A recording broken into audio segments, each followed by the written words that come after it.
How's it going, everyone? Matt from Backer Club here again with another creator interview. This time we have Oliver Masson from Blisstil. He's a second-time creator who just launched his new campaign, Serenade. How's it going, Oliver?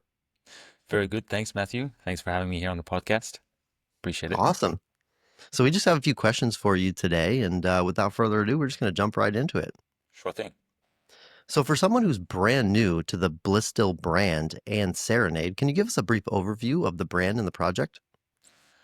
So yeah, sure. So the Blisstil brand is really focused around sleep and comfort. That's sort of the angle that we come from. And the Serenade is born from the sleep sort of angle to which is much different to any other sort of headphone company that's out there, which sort of builds their headphones from like a technological perspective rather than the comfort and sleep aspect of it.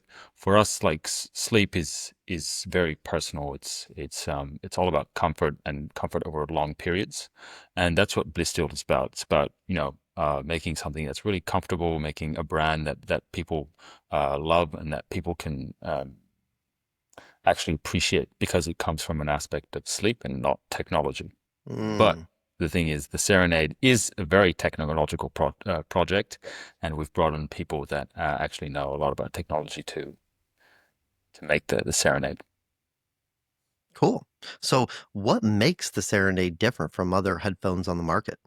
So the Serenade, the main difference is that it's 90% foam. So it's like a pillow, basically. And we don't have a lot of plastic parts inside. So there are some plastic parts, obviously, to protect the electronics, to protect the driver, so the speaker that's inside. Otherwise, sort of everything would crumple up.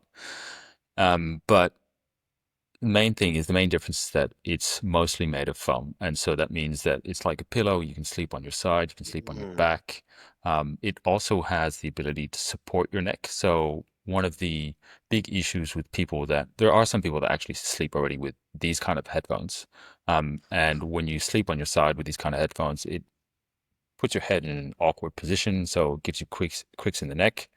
And with this Serenade, because it covers your whole head and your neck at the same time, it provides neck support, and it doesn't put your head in an awkward position when you're sleeping on your side. And it provides the same sort of support as an ergonomic pillow. So it really covers over here and it gives you the support that you need. So that's the support that's needed in bed when you're wearing headphones. But as well, the other difference with regular headphones is that it also provides neck support in a plane or in a train or when you're traveling. So when you're sitting up. And so what a lot of people, I've heard this a lot, on Facebook comments and stuff like that, where people are confused as to how it actually supports your neck. They're like, oh, but I need something that's in front Yeah. here, or I need something that's touching my shoulders. But what a lot of people don't understand that we've understood is that the the main thing that moves in your head in your when you have a painful neck is your head, right? So your head is moving like that. Your neck, like, if you look at my neck, it's hardly, like, the base of it is hardly moving. So if you're holding this part, right, the rest of it's not going to move. And what the Serenade does is that it wraps around your whole head, and it basically anchors the headphones at the base of it basically anchors your head at the base of your neck. And Gotcha. so it sort of gives it props it up like that, and it doesn't move. Yeah. So for people that tend to have their head that falls forward, what generally happens is that their head, they're going to be lying back like that, and then their heads are going to fall forward like that. So it's going to first fall on the side and then to the front. And what Serenade does is that it supports first on the side. So you're going to lean like that, and then generally your head's not going to move forward.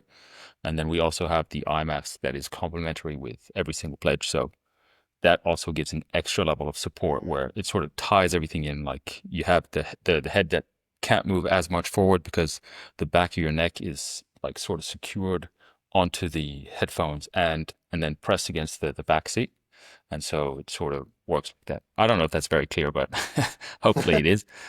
So yeah, Yeah, so I the think I main, get it. You're yeah, just trying to understand because most people are used to seeing those like foam pillows that people put around their neck on an airplane, yeah, and you're trying to tell them like why that's not the best thing, and that yeah, these sleep muffs are actually do the same function but yeah. aren't don't look the same, Yeah, right? well, they do actually, they do the same. They do what the other pillows are supposed to Yes. do, but don't do. Yes. Yeah, exactly. So it's like wearing, like when you wear those neck pillows, it's just like a bulky scarf, right? A bulky scarf's Yeah. not going to help you um, support your neck. So the main difference is the neck support. The fact that it's 90% foam, so it's like sleeping on a pillow. And the third aspect of the Serenade that makes it really different is that it's a closed back headphone. So there is no it's an airtight chamber that's Mm, inside the headphones. These headphones are open back, yep. so and that helps basically get make the sound quality uh, easier to manage um, with less battery power. So Gotcha. with a closed back system, you need to have stronger, like more battery power, so you can boost the bass more, and you have to make the drivers work harder. So Yep. that's what we did. We closed we made a closed back so we can have more passive noise cancellation. But then we sort of solved that the issue of not of having higher quality sound with boosting the drivers with higher battery capacity. And then so that gives us the passive noise cancellation, and then on top of that you have the active noise cancellation. And the reason why you need both is that you need the passive and the active because both of them cancel out different frequencies Ah, in the interesting. hearing spectrum. So you have the active noise cancellation that cancels out the lower frequencies, and then you have the passive noise cancellation that blocks out the higher frequencies. And when you're sleeping, there's not like a bit of everything can wake you up, Yep. and so it's nice to have both. Awesome. So, where did the inspiration for the Serenade come from? I'm a terrible sleeper, and so I built 6 years ago. I came up with the idea of making earmuffs for sleeping, and I made those and launched that on Kickstarter successfully. And then those worked really good, but because they were only passive noise canceling earmuffs, you can only block the higher frequency sounds, and you had all the lower frequency sounds that weren't blocked. And so I'm like, I need to add active noise cancellations to these SleepMuffs.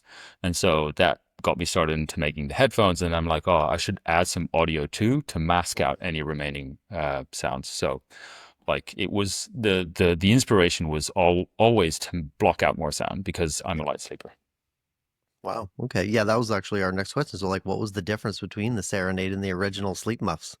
So you're Yeah. saying this So active noise canceling. so the active noise cancellation and the audio is one aspect of it, and then we actually built the Serenade based off the feedback of all the customers of the Sleep Muffs. Mm, So we had a lot of people that loved the SleepMuffs like dearly. They use them every single day, either at home or while they travel. But obviously there were people that weren't too happy with it. They said that it was too small for them, or they said that um, it wasn't comfortable for them while sleeping on their side. They had the neck wedge put their necks in an awkward position and all this kind of stuff. So we took in that feedback, really tried to distill down into which components were causing the effects that our customers were feeling, and we basically solved all the issues. And so wow. that means that the Serenade is now much more comfortable to sleep on your side, because basically what we did is that the ear pads used to be this thick, and now they're like this thick, so they're twice as thick as the original ones. Um, there's no more. We used to have, because of the way that our i- uh, the plastic cups that were inside the foam were built to maximize the noise canceling. They were a bit thicker, and they had like this plastic edge that was obviously not very comfortable for long periods of time. So we got rid of that edge. We also realized that there was a seam line on the fabric cover that was harder Oh, than the interesting. rest of the fabric. So when you were Yep. sleeping on it for like 6 hours, eventually the seam line was hurting, and that's like it's the little details like that Yep. that you can't really catch on until you have like Yep. 3,000 people that try it out, and so yeah, we fixed that when we fixed all the issues basically that our customers came to us and complained about. So that's the real difference. Yeah, that's great to hear that, you took all the information and then created a whole new product that, solves everybody's problem and adds a few more features. So I Yeah, think yeah, that That's great. So can you talk about any environmental sustainability aspects of the project? Yeah, so that's actually one of the things that for me was super important because I'm a sustainability engineer. So I was trained at the University of New South Wales in Australia, in Sydney, and my first job was in sustainability. So I designed, sustainable buildings. I worked trying to help companies identify modern slavery in their supply Oh, chains and all that kind of stuff. So that I sort of took that and brought that into Blisstil, and so one of the things, for example, that we did is that as soon as we found a potential manufacturer in China, because we moved all our supply chain to China, um, and I'll tell you why we moved it to China. The first thing that we did was that we took a plane and we went there and we checked everything out and we asked them, we wow. started asking questions to the workers and how they were treated and all that kind of stuff, and so that really that's a sustainability issue in terms of like people. But then if you want to hear about like the sustainability in terms of like carbon and stuff like that, we are part of it, Carbon Neutral Australia, and they have one of the gold standard projects. So I don't know if you know, but like there's a lot of people that do greenwashing where they go like, oh, Yeah, we've bought these carbon offsets and exactly. we're easy peasy. And a lot of the carbon offsets don't have the same value. So we buy carbon offsets that are gold standard certified. So they Mm, not only help the environment, but they help the people and they help the indigenous people of Australia in a certain area. Obviously, not everybody. We're not saving the world, but a certain area where they give jobs to the local communities. They help regrow trees. They do a bunch of stuff that's really good for the environment, for the wow. people, for businesses, and all that kind of stuff. It gives them a better future.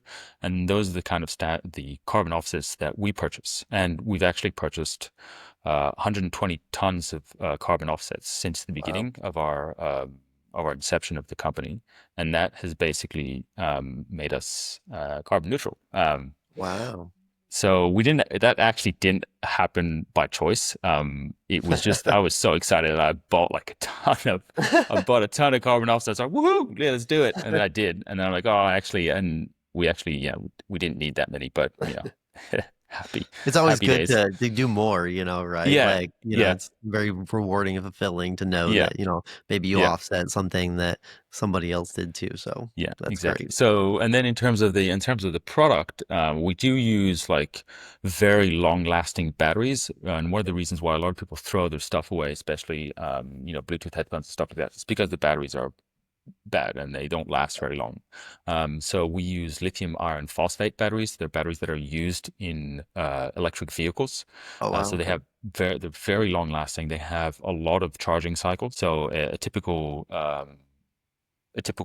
lithium iron phosphate battery, and the ones that we use have twice as much as a lithium ion battery. So the Oh, lithium ion wow. batteries are the regular sort of batteries that you find in headphones, phones, and all kind of stuff. Yep. So yeah. And then there's no moving parts as well. Inside it's foam and everything's really sort of strong and made for sleep. So Uh, there's no sort of planned obsolescence, yep. if you will. Yeah, nothing to really break unless you're really rough on it, right? Like Yeah, yeah. Unless you it's throw it out of a made to plane, I last. think it won't break. Awesome. So, this is your second campaign, and we noticed that the last one, it took a year to deliver, which was only slightly delayed, but it was during COVID, during 2020. And so I thought it'd be interesting if you could reflect on what it was like to deliver a project during COVID, because I think a lot of Yeah. people, know that time was kind of crazy. So, It was a crazy, crazy time. I actually had quit my job at that time, so I was working as a carpenter, and I used to be an engineer, so it was a bit of a different thing for me. But it was fun. I loved it. But the like the reason why it took longer to deliver is because he had like all these supply chain issues, and the reason why we didn't take as long as other projects to deliver, because other people took like 3, 4, 5 years to deliver because of the COVID. Um, well, us is because we basically manufactured in Australia, and we had mm, a lot of the stuff that was already purchased before actually we even launched the campaign, and then we just had a few issues with the design, especially with the fabric cover, that was yep. causing us a bit of grief. But we actually managed to do it because our supply chain was based in Australia. But we've moved from Australia to China because the Australians are unfortunately not very diligent manufacturers, Yeah. very timely. I remember putting in an order 6 months prior, after the once we had delivered all the for the first campaign, and then he's like, yeah, no worries, I'll get it done. It's all good. And then I call him like I think a month before, and I'm like, what did you? Is it done? And he's like, fuck, mate, I forgot. And then I'm like, are you serious, mate? Like, and yeah, so that Yeah. kind of that sort of started me got me thinking. I'm like, I need to change because this guy's not gonna he's not Yeah. gonna change much. So Yeah, China just has it. I mean, just their supply chain and logistics is just so good that, it's really hard to try to match that anywhere else in the world. yeah, And so yeah. that's why people use it. Yeah, and they're hard workers, like Yeah. really, really hard workers, and they respect when you work hard as well, Yeah. and that's something that I love, Yeah. working with the Chinese, with the partners that we have in China as well. They're, great people. They love making great products, and they love working with us because they really believe in what we do, and they want to make it as best as they can for our customers. So how confident are you guys in the December delivery date? So we're very confident in being able to deliver in the December delivery date because we've reached out to the manufacturers very, very early on. We've been in discussions with them. They've already made a first engineering prototype. They're working on the second right now as we speak. We've already made some of the more expensive molds. We've made the ABS plastic mold, and they take generally 35 days to make. So we've already made that. We've already made a lot of the other molds as well. So there's a lot of things that are ready, and ready to go, and we're just trying to basically, at the moment, get everything to work together and work together seamlessly, so we can make hundreds of units at the same time, thousands of units at the same time. That's yeah, Yeah, that's great to hear. I'm glad you guys have like a solid like track and are basically ready to put it all together. So yeah. with these, speaking of that, it is built in China. Will the new tariffs in the US affect this project? So that's a fantastic question, and it's a question that we've been asking ourselves quite a lot. But the last time we checked, everything should be okay. But thing is, like, you never know. So, when we check I think I forgot what it's called. It's the U.S. Customs Border Agency or something like that. They have a website where you can check the HS codes, so the Yep. harmonized schedule codes. And Bluetooth headphones, luckily, or don't have. Well, the last time we checked, didn't have any applicable tariffs to them. So Okay. Well, you know, and they have a 0% import tariff at the moment. Well, the last time we checked, which I think yeah. was a month ago or 3 weeks ago. So, but the thing is that we never know; it can change at any time. So, Yeah. So I think the backers just want to know that like you guys will do everything that you can to like, if something does change, like come up with a oh, fair agreement with them. So yeah, yeah, yeah. Well, I mean, yeah. if something does change, and that's something that we said in the campaign, like, if something does change with, with tariffs or delivery costs and stuff like that, we're not planning for more than a 10%, for asking for more than 10% of what they pledged, Mm. to them. And if we happen to ask for more money, they can cancel the pledge, change the delivery location, or wait, to Oh wow. ask us to wait and see, basically. That's kind So of neat.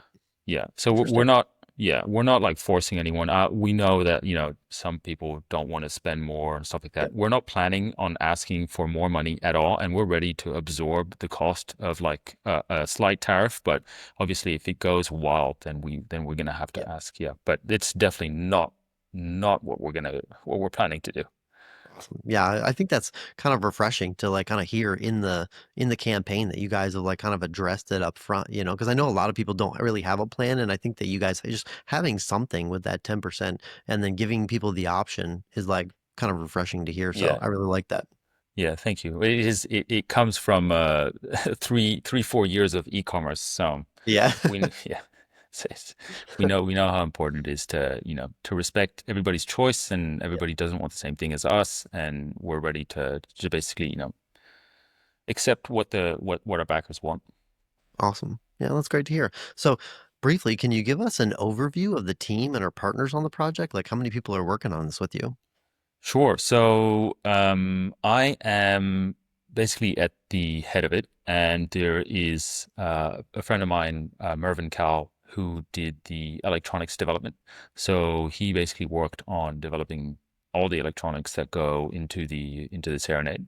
And then we have a board of advisors, which is made up of a few people. So we have the CEO of Mans Medical, which is a sleep and respiratory clinic in groupment of clinics in Australia. We also have Joseph Azar, who is our tech advisor, who used to be who's the CTO at StoryTribe, which is a tech company, software company, but he used to work as a CTO for Foresight Helmets, which was bought not long ago by GoPro. And then we have my best friend, which is Theo Hude, which is the man behind the French version of LMNT. Oh, Yeah, okay. yeah. And then I have my parents as well, and my wife that helps me out and advises me on a few things here and there. Cool. Yeah, Yeah, that's and great to then hear. we have everybody like on the manufacturing side. We have like the team in China. We have Dan. We have Herman. So we have Dan that does the quality checks and the controls. Um, uh, and then we have Herman that does all the supplier management and partnerships.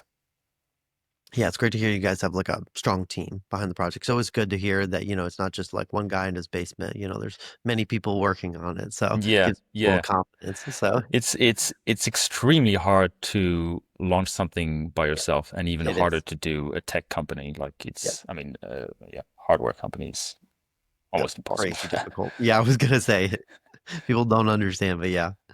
All right. So last but not least, is there anything you'd like to say directly to the backers? Yes, I would say thank you. Thank you very much for everybody who's backed the campaign until now. It's been incredible. Like I've been receiving emails from previous backers from the first campaign, especially Gustav. I mean, almost I read his email. I was very emotional. It was so nice, and he told me, "You have my unwavering support," and it was really nice to hear. And I keep on receiving emails from past customers telling me they're so excited to actually try the Serenade. And for all the future backers, I just want to say, we're, I'm I'm an honest person. I'm really, I want to deliver the best possible product that I can, and my team does as well. And everybody wants to do the best possible thing that they can, and we will, and we have the confidence that we can achieve that. Um, and we are people, and we are, just nice people that want good things for everybody. So we want to help you sleep, and we want to help you do that in the most convenient and comfortable way as possible. Yeah, that's great. I think, like you just reflecting on the email that you got, I think that's what you get. And a lot of people don't understand what you get when you do a crowdfunding campaign. It's like Yeah. these early people are so like interested in these products and are so behind the creators when they do it. And I think that's kind of hard to explain to other people when you Mm, launch a crowdfunding campaign rather than an e-commerce product or an Amazon product or something like that. yeah. So Yeah. I'm glad you kind of like deep dove in there. Yeah. So yeah, there you guys have it. It's Oliver Mason from Blisstil. Go check out the campaign. It's going to be great. So thanks a lot for your time, Oliver. Thanks, Matthew. Really appreciate it. Take care.